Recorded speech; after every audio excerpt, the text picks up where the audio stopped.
Le mode de vie dans l'intérieur du pays, que l'on appelle la brousse, est basé sur la pêche, la chasse, l'élevage et la mine, et une certaine forme de camaraderie et d'entraide.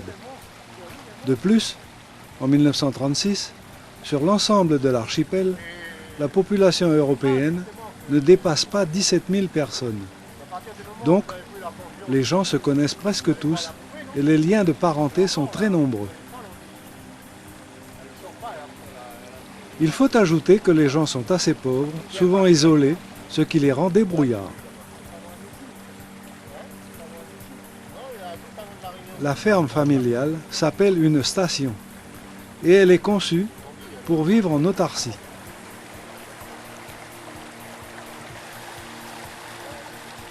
La nourriture de base est un potager avec des taros, des ignames et des patates douces. La viande est principalement du cerf, sur lequel s'est bâtie une véritable légende. Les histoires de chasse au cerf sont interminables et toutes plus extraordinaires les unes que les autres.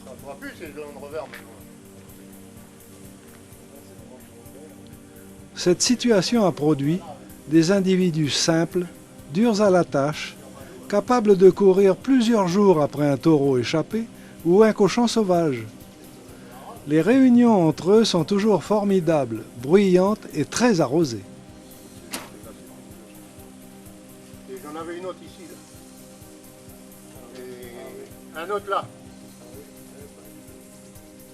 Alors qu'est-ce qui s'est passé? Luc fait partie de ces néo-calédoniens qui ont travaillé sur la mine ou dans les travaux publics, tout en essayant de développer la ferme familiale. Un broussard ne peut pas vivre sans son 4x4 et sans son fusil. Sa maison est modeste, mais on y trouve tout ce qu'il faut pour résister à une pénurie de longue durée et vivre en autarcie pendant de longs mois. Ce symbole de la vie en brousse a donné naissance à un mythe, celui de Tonton Marcel, la légende du vrai Calédonien, sans peur et sans reproche.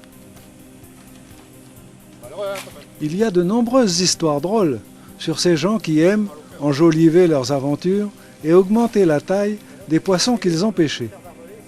Ils sont descendants de colons fayés, ou de bagnards, ou de militaires mariés sur place, ou d'aventuriers divers. Ce sont donc des gens dont les ancêtres sont arrivés en Nouvelle-Calédonie depuis très longtemps, si possible au XIXe siècle, mais en tout cas avant la guerre de 39-45. La première génération de ceux qui arrivent après cette date sont appelés oreilles, sans doute une déformation de foreigne pour étranger. Entre les premiers et les seconds, un certain antagonisme a souvent existé. Il semble qu'il ait tendance à disparaître aujourd'hui. Mais on entendra encore dire que les oreilles fait du 5-5, c'est-à-dire qu'il transfère une grande partie de ses revenus en métropole.